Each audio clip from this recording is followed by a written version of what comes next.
Good morning, folks. Going live a few minutes early, having yet another internet outage. I just got off the phone for the last 30, 40 minutes with two different tech support people with my internet service provider, hence why you're seeing this on my phone. I hate canceling these things, especially when I was just on the phone a minute ago with them, with basically no notice. So here we go. May as well cover the story today, and I'll probably do this again like this tomorrow if my internet doesn't come back on before their tech support guide comes out, simply because the news is bigger than my internet issues. So let's just go to the story. And yes, unlike normally, I can't put these news articles on the screen because I'm on my phone. Prayers for my phone or for my internet service, please. Appears to be a modem problem, I guess. I don't know. But we're going to go right to our main story. So Cardinal Robert Sarah has spoken in favor of the African bishops. Would they all but South Africa, I guess, because as you know, everyone in all the bishops of Africa except South Africa have stepped forward and said no to the James Martin stuff in Fiducia Supplicans. He gave this address at the Catholic University of East Africa in Nairobi, and he did this just a couple days ago. And the real interesting thing about this is the more somebody high profile like Cardinal Robert Sarah does this kind of thing, the more it fuels resistance to modernist Rome, the more Francis and the rest, we are given permission to openly resist them. And that is, without question, a good thing. So I would hate to be the one to break this news to people, though, because Cardinal Sarah is a favorite among people who are conservative and traditional in the Catholic world. People want him to be Pope. And the chances of that happening grow dimmer with every passing day, simply because he will very soon be even barred from participating in the conclave process at all because of age. He's approaching 80. He's getting up there. That's one of the rumored rules changes coming for the papal conclave process from Rome, is that not only will once a cardinal hits the age of 80, they no longer can participate in normal functions. They won't even be allowed in the room at the conclave, which pretty much means he won't get elected.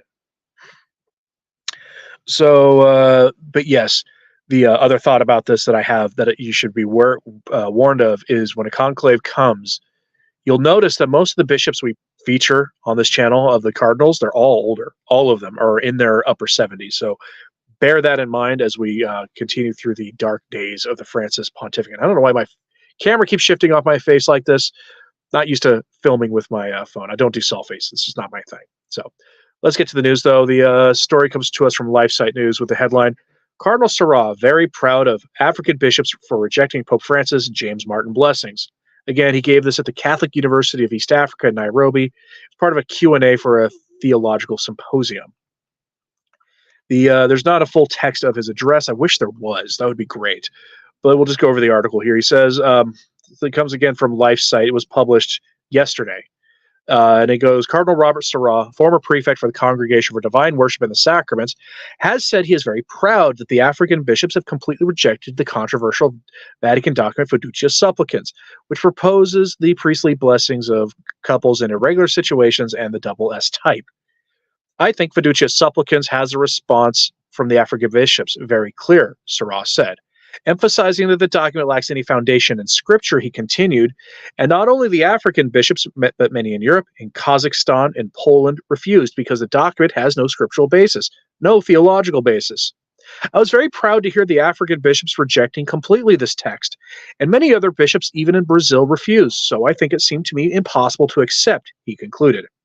Sarah made these remarks on February 23rd at the Catholic University of East Africa in Nairobi as part of a question and answer for a theological symposium. This conference, organized by the Dogmatic Department, aimed to shed light on the missionary mandate of Christ in the religious, cultural, and social context of Africa today. Cardinal Sarah, stalwart defender of Catholic orthodoxy in both teaching and sacramental discipline, was the keynote speaker. The symposium attracted at least 700 participants over the course of 2 days, many drawn from across East Africa by the presence of Cardinal Sarah, as well as the archbishops of Nairobi and Kisumu. Notably, in early January, in a lengthy statement published by the Vatican journalist Sandro Magister, Sarah joined his voice to those of his fellow African bishops in rejecting the document. I'm going to go back to that because I actually covered this when it was new, and for the first time in my life, because of how far back I have to sit to do this while on my phone, I have to actually zoom in, not just so you can see it on screen, because I can't do that this time, but because I'm far enough back that I'm, even with my glasses, I can't see it. Perhaps my age is starting to show. But you'll remember that in January, early January, what day was that? The 8th of January, it broke, so I guess it would have been on the 7th or so, that Cardinal Sarah, age 78, had given a talk on fiducia supplicans, where he actually warned that people have to oppose the document because it's heretical, that the document undermines the Catholic Church. It was one of the more strident things said about the document, more so than what most other of the better bishops said.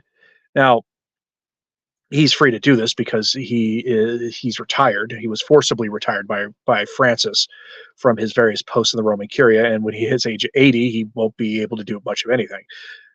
So I can't see them trying to do anything to him. I suspect he actually lives in Africa, not in Rome, so they can't take his papal apartments from him. But of course, there are other ways they could try to punish him for speaking out, but I doubt they'll try. He's entirely too popular, and his popularity is odd in that he can rally support for people. He can give a lot of symbolic leadership and symbolic support to others, but he cannot do anything to really oppose modernist Rome in a fundamental way. He's not quite like Cardinal Burke or others. For those joining late, I'm on my phone because my internet went out again. For those who have messaged me many times telling me to go get Starlink, I mean, I have a lot of questions about Starlink, including how does it work with weather? Will it work in heavy cloud cover, things like that, because it's a satellite system. But I am considering Starlink. I'm at my wit's end with my internet service provider, and the only other alternative is AT&T. And every single time I've tried to sign up for them, it hasn't gone well. So everything else out here is ultra rural, really garbage tier internet. So I'm thinking about Starlink, but I have some questions about it. So just technical issues about it. But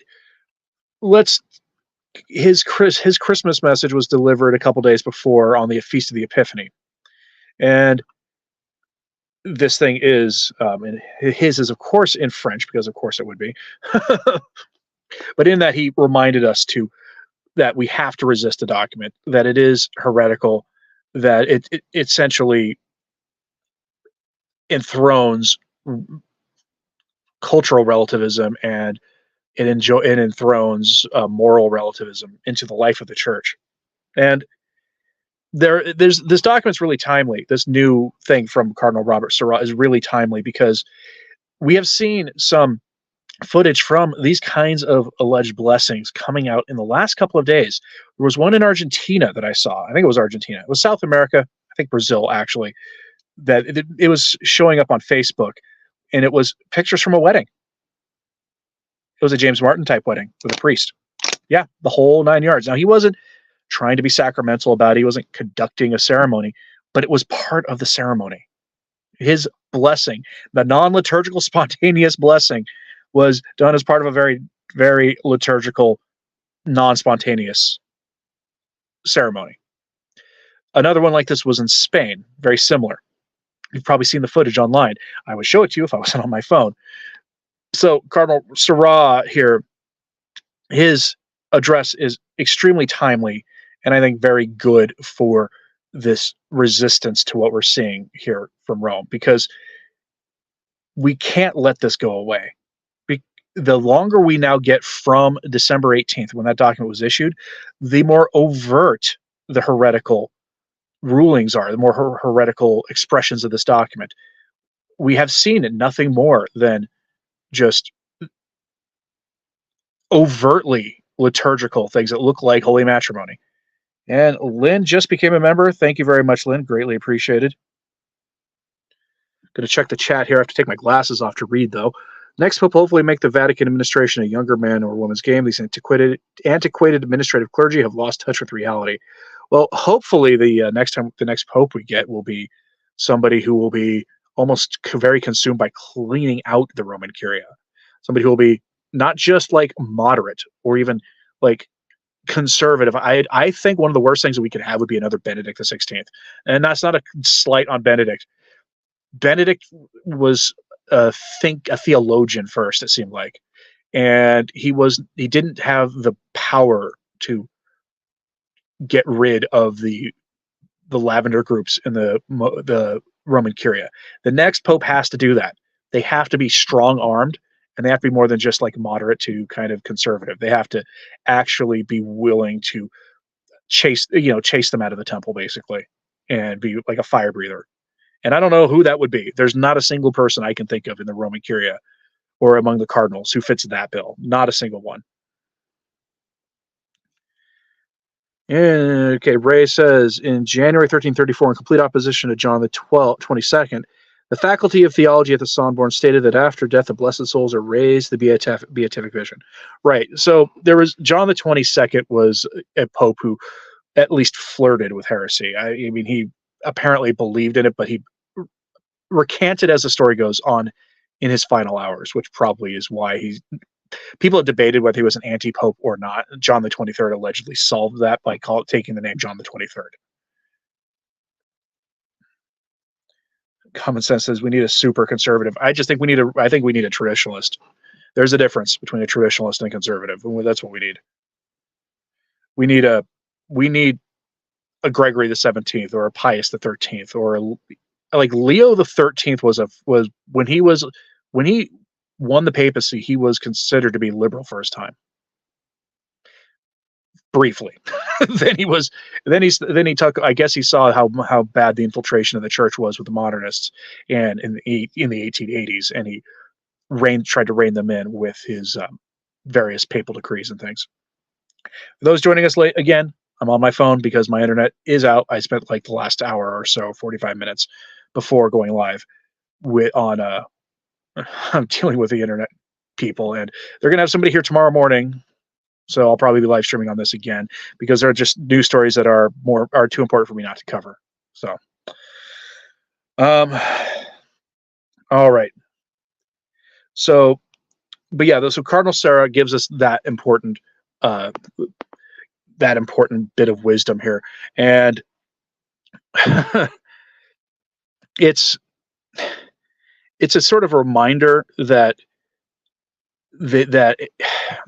what I'm reminded of whenever I see these stories is that it seems like all of the bishops who are speaking are of the ones that we cover. You notice that most of them are close to retirement, all of them, except for Bishop Schneider, and he has almost of them all the most to lose because he's an auxiliary bishop. He could easily be forced out. The storm that would cause would be enormous because of his popularity and his influence, but he could be pushed out the easiest. Whereas Cardinal Sarah is, I feel like, safer because he doesn't have the resources that he was relying on in Rome that Cardinal Burke had. That's where we are. But Cardinal Robert Sarah gave an address in Nairobi to a conference at the Eastern Catholic University. Again, reiterating that we have to reject fiducia supplicans. We have to reject the evil blessings therein. And why do we have to listen to that? I mean, all you have to do is go look at what happened at the cathedral. What happened to the cathedral at St. Patrick's? Remember, James Martin knew about it ahead of time. He was invited to give an address, and he says he didn't go because he had a prior obligation that was tying his hands. That's a massive statement from James Martin. Cardinal Dolan danced around the issue afterwards, said things that were just flat out untrue about how the entire issue was handled. So we have to reject this stuff. We have to resist it, because every time this comes in the news now, some expression of fiducia supplicans, what do we get? We get something worse than the previous one. For those joining me late, again, I mentioned earlier, in South America, this non-liturgical spontaneous blessing was done at a ceremony that looks suspiciously like a wedding in every way. There was a priest giving the blessing. Was he doing it as a parody of the sacrament? No, he wasn't. But he was violating at least everything we keep being told from Rome about fiducia supplicans, and nothing has happened to him. We saw something like that in Spain. Every time this is in the news, it gets worse. Every single time.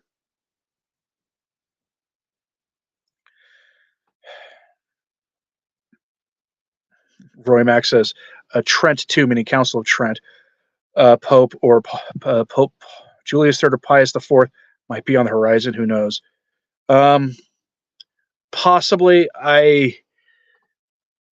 I tend to think we're headed towards a Francis II, even if they don't call himself Francis. You could get stepping out of the loggia could be Cardinal Hollerich, who might be try to be funny and take a Benedict XVII name, and then just be just as bad or worse than Francis in a lot of ways.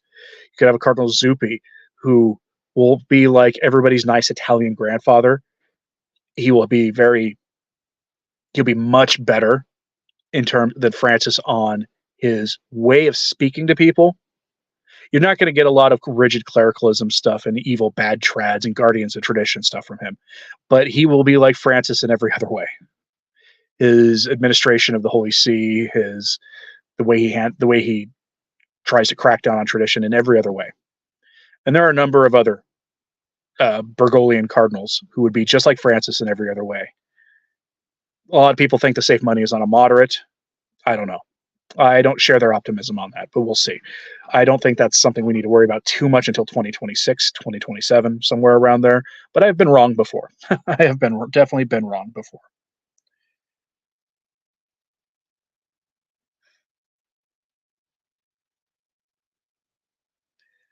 I don't know what you're talking about, Marine. I can't control my phone's the way this appears on my phone. I've tried. There's nothing I can do to make this full screen on my phone. It doesn't. It just doesn't do it. So, traditionalist Catholic. I don't think Cardinal Dolan is a fence sitter. Seems more like a liberal. Right? He is. He's not. Calling him a fence sitter is giving him too much credit. He knows that when he tries to dodge the scandal, so he tries to make himself sound that way. Richard Rogers says the James Martin types are dipping their toes into the water and testing the temperature. Seems to be pretty inviting at the moment. Right, but I think they are misreading the room too, because the cultural moment is moving past them. It's moving back towards something more rational. Even if it's sort of an indifferentism version of something more rational, it's still moving away from their position, and that's a good thing. That is unequivocally a good thing.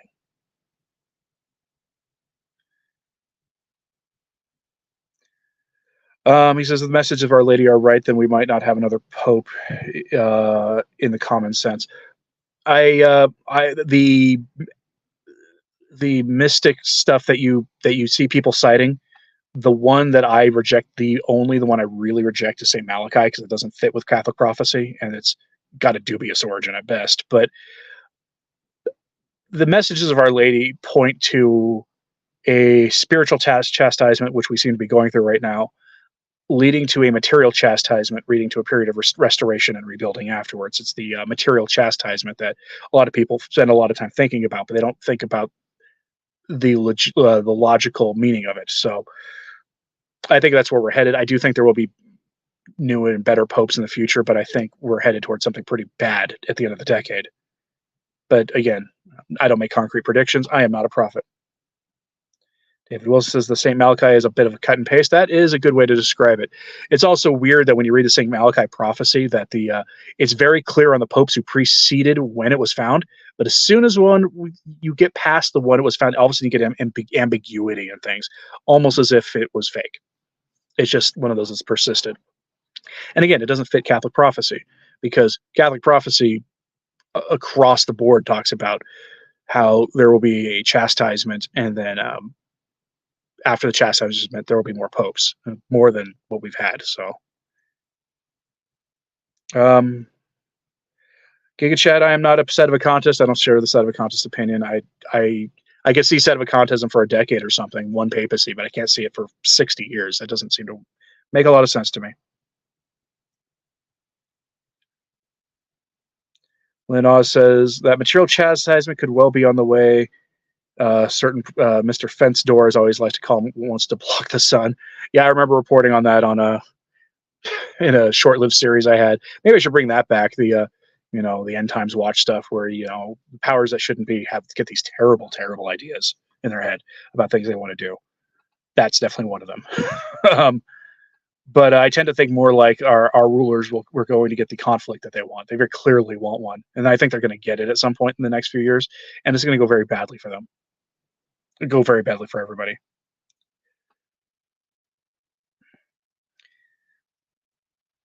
Oh, okay, Justin Marine. Okay. Yeah, no. I'm on my phone today, guys. If I just because my internet again went out. I've got a technician coming to my house tomorrow, so I'll probably live stream like this again tomorrow morning, simply because I the the news. I always have like my news stories for like live streams and things, and selected a day ahead of time, and it's things are happening so quickly. Whether they're small stories like Cardinal Robert Sarah telling us again to resist these blessings or not, they're still happening. But I seem to be the only one doing it this way, so sorry if anybody gets motion sickness watching my live stream as I do one of these kind of things. But um, yeah, I'm going to wrap it up here, folks. Kindly reply to me. I don't know what you're talking about, Ab. Whatever. Let me just scroll up to see if I can find it and see if it's not see if it's not something that should be ignored. Because sometimes people say things in the chat that should be ignored. Um, yeah, I don't see anything from you. So all right. So yeah, I don't see anything from you. But anyway, so I think this is. I think we'll. Well, you can kind of see it. It's back there. I've thought about ditching the flag because I get tired of every week getting an email from somebody asking where I got it from. So, plus it's apparently a symbol that is on some some that's associated that some groups who do not like our faith associate with bad stuff. And given that that includes our hosts, I got to be careful. But anyway, thanks for tuning in today, folks. Apologies for this phone stream. We may have to do this again this way tomorrow unless my internet just magically fixes itself. Um, as always, pray for the church. I'm Anthony Stine. Ave Maria.